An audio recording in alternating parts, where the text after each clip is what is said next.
What if the most powerful stories of human kindness are the ones we've never been told? Not the big flashy ones that make the headlines, but the ones woven into the fabric of daily life, passed down through generations as natural and vital as breathing. In a world that seems to amplify division, I've come looking for a different story. I'm traveling across Africa to find the heart of a continent, not in its monuments or politics, but in the quiet, profound strength of its communities. We'll discover how an ancient tradition of pulling together, a spirit known in Kenya as Harambee, is more alive than ever.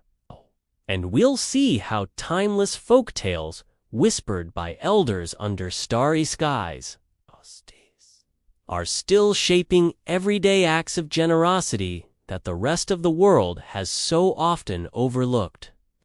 This is a journey to find the unseen kindness of Black people, a kindness that I believe holds lessons for us all.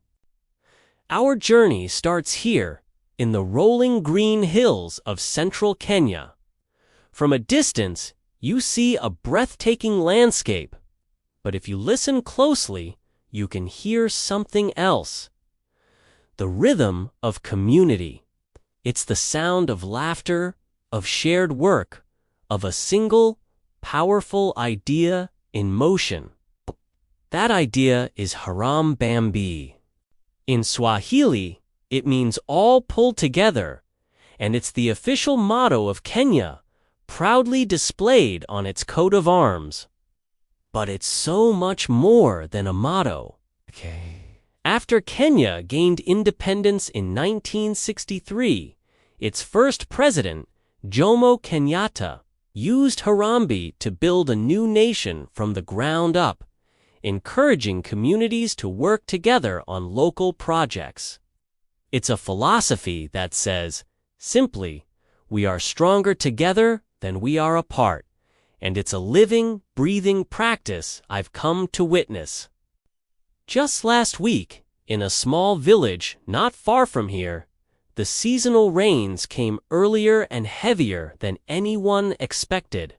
Flash floods swept through the lower valley, and in just a few hours, the small footbridge connecting dozens of families to the market, the school, and the clinic was completely washed away. For a community that depends on this daily passage, it was devastating. There was no government relief fund on the way, no formal committee to assign tasks. There was only Harambee. The very next morning, an elder named Joseph, a man whose face is a beautiful map of long years and deep wisdom, simply walked to the riverbank. He brought with him a panga machete and a coil of rope. He didn't make a big announcement. He didn't have to. Soon, another man joined him with hammers and nails he'd salvaged from his own shed. Then, a group of women arrived, not with tools, but with huge thermoses of hot tea and a basket of mondays, a sweet fried bread. They knew the work would be long, and the workers would need strength. By midday, the riverbank was alive with people. Young men waded into the currents to secure new foundation posts. Older, more experienced builders directed the work, their voices calm and steady over the rush of water. Children who were too small for heavy lifting formed a chain, passing stones and wood from the top of the bank down to the builders. No one was paid. No one was even asked. They were there because their neighbor was in need, and in the spirit of Harambee, your neighbor's need is your own. They were there because a community isn't just a collection of houses. It's a network of shared responsibility. I spoke with a young woman named Grace who was helping organize the food. She just smiled when I asked why she gave up her day to be here. It isn't giving up, she told me, her voice filled with a simple, unshakable belief. It's just what we do. Last year, my family's roof was damaged in a storm. The village came together. Next year, it might be for someone else. We are all connected. The bridge is for all of us, so we all build it. This philosophy, this deep-seated idea of interconnectedness is a concept known across many African cultures as Ubuntu. Q explained it perfectly. Ubuntu speaks particularly about the fact that you can't exist as a human being in isolation. It speaks about our interconnectedness. What I was seeing on that riverbank was Ubuntu in action. It's about being a person through other people. This wasn't just about rebuilding a bridge of wood and stone. It was about reaffirming the bridges that connect one human heart to another. The work is hard, and the sun is hot, but the spirit here is one of joy and solidarity. It's a powerful reminder that the most resilient things aren't built by hands alone, but by hearts pulling together. This spirit isn't new.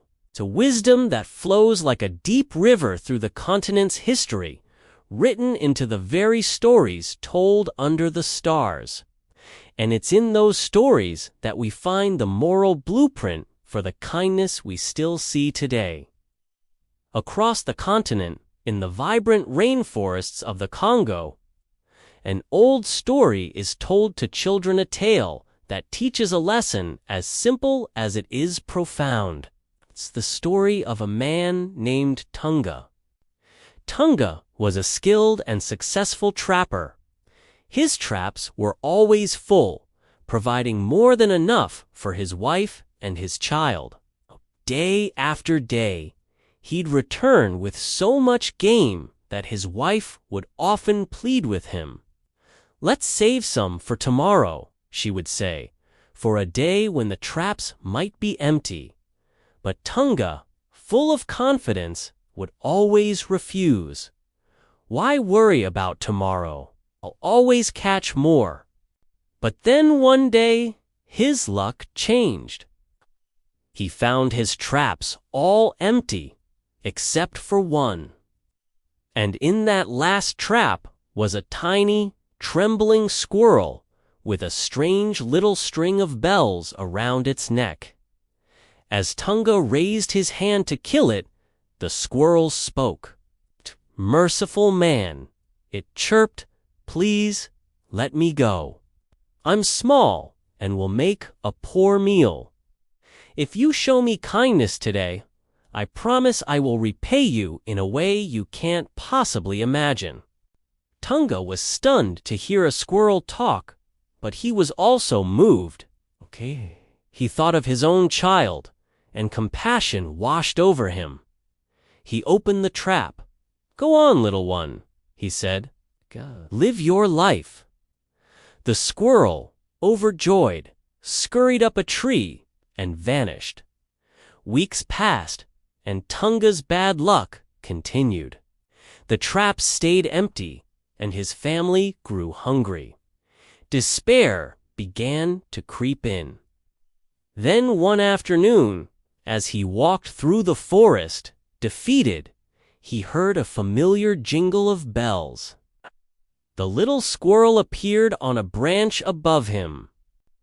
"You showed me mercy, Tunga," the squirrel said.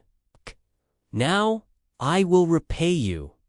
The squirrel led him to a hidden part of the forest, to the base of an ancient baobab tree. It pointed with a tiny paw. "Dig here." Tunga was skeptical, but he started to dig.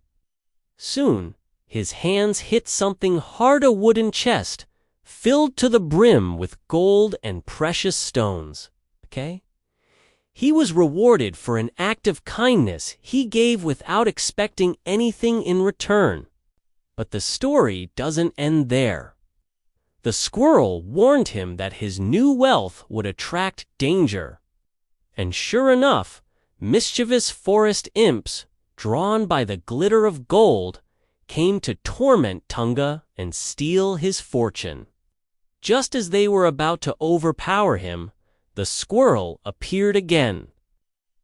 It opened a small box and released a swarm of bees that drove the imps away for good. The squirrel then looked at Tunga and said, "You see now? If you hadn't been merciful to me, I wouldn't have been here to save you. Your kindness saved your own life." Tunga returned home, not just a wealthy man, but a wise one. He understood that kindness is a seed you plant in the world, and you never know when or how its fruit will come back to feed you. He learned that true wealth isn't what you gather, but what you give. Stories like Tunga's have been passed down for generations, not just as entertainment, but as moral compasses. They teach us that compassion is a force as real and powerful as a river or the wind. Every culture has these stories that shape how we learn to be human. What stories about kindness did you grow up with? I would genuinely love to read them, so please share them in the comments below. Your story might just be the one someone else needs to hear today. Our journey now takes us west to the bustling markets and vibrant streets of Nigeria. Here, kindness might look different from the organized, communal work of Harambee. It's often quieter, more personal, woven into the millions of small, daily interactions that make up city life. But the core principle, that philosophy of Ubuntu, of a shared humanity, is just as strong. It's here you find stories of everyday people who see a need and simply act. People like Adalbi, a young woman who started a personal mission to spread kindness. From helping children at a local orphanage to supporting a basket weaver named Taiti, these aren't grand, Queta fine-grabbing projects, but small, focused acts of compassion that create ripples of hope. This spirit reminds me of another story I came across, about a young girl named Sophie, whose life was one of quiet sacrifice and incredible love. Sophie's mother was gravely ill, and the whole weight of her care fell on Sophie's small shoulders. To earn money for medicine, she took a job in a wealthy household. Day after day, she worked tirelessly, showing kindness even when she was treated with hardship. She wasn't doing it for praise. She was fueled by a deep, unwavering love for her mother. Her story is proof that some of the greatest acts of kindness happen away from the spotlight, in the quiet corners of life, born from a pure heart. This idea that real fortune lies in the heart, not in a hunt for gold, is a constant theme in African folklore. In many communities, generosity isn't just a nice idea, it's a social expectation.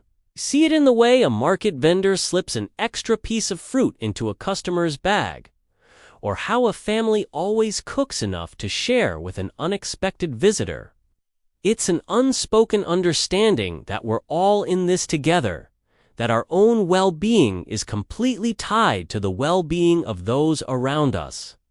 But this profound sense of community isn't a naive one. The same cultures that celebrate kindness also understand its complexities. They know that compassion must be balanced with wisdom, a lesson captured perfectly in another powerful West African folktale. In the traditions of the Hausa people of Nigeria and Niger, there's a story about a farmer who was working in his field when he found a large snake trapped under a fallen log. The snake, seeing the farmer, pleaded for its life. "Please, kind sir," it hissed, "lift the log and set me free." The farmer was hesitant. "I know you're kind," he said, "okay? If I free you, you'll surely bite me." "No, I swear I won't," the snake promised. "Show me mercy, and I will be in your debt forever. Will not harm you." The farmer's compassionate heart won out over his fear. He lifted the heavy log, and the snake slithered out. But as soon as it was free, it coiled up, ready to strike. "What are you doing?" the farmer shouted. "You promised. So what?" The snake replied coldly, "I'm a snake. It's my nature to bite. You were foolish to trust me." Just then, a wise heron that had been watching from a tree flew down. "What's all this commotion?" it asked. The farmer and the snake both told their sides of the story. The heron listened, then turned to the snake. "I don't understand," the heron said, pretending to be confused. "How could a big creature like you ever fit under such a small log?" "You have to show me exactly how it happened." Annoyed, but wanting to prove its point, the snake slithered back into the tight space under the log. "See?" it hissed. "I was trapped, just like this." "I see now," said the heron. It then turned to the farmer and said, simply, "Now, leave him there." The moral of this story isn't that you should be unkind. It's that kindness must be paired with wisdom. It teaches that while our hearts should stay open, our eyes must be open too. It's a sophisticated take on compassion, recognizing that real kindness also means protecting the vulnerable, including yourself, from being harmed. This wisdom is a crucial part of the African philosophy of generosity. It ensures that the community's well-being is protected, allowing kindness to flow where it can truly build things up rather than be exploited. Our journey has taken us from the green highlands of Kenya to the vibrant heart of West Africa. We've seen kindness in the powerful, collective action of Harambee and in the quiet, individual sacrifices made for love. We've heard the echoes of this modern kindness in ancient tales of grateful squirrels and wise herons. What we find is a continent bound together, not just by geography, but by a shared philosophy. A philosophy of Ubuntu, which teaches us that a person is a person through other persons. This is the heart of Africa. It's a deep, unwavering belief in our shared humanity, a kindness that isn't just an occasional act, but a way of life. It's a kindness that is resilient, wise, and profoundly powerful. In a world so often focused on stories of poverty and conflict in Africa, this unseen kindness is the story that truly defines the continent's strength. It is the quiet courage of a girl like Sophie, the joyful unity of a village building a bridge, the ancient wisdom that reminds us to be both compassionate and smart. These are the stories that deserve to be told, shared, and celebrated. Because they hold a timeless lesson for all of us, our greatest strength will always be found in our willingness to pull together, to share our burdens, and to see the humanity in each other. If this journey has moved you or taught you something new, please consider subscribing to the channel to continue exploring these vital stories with us. The greatest kindness we can do for these narratives is to share them. By liking and sharing this video, you help make sure that the unseen kindness of Africa is finally seen by the world. Thank you for traveling with me.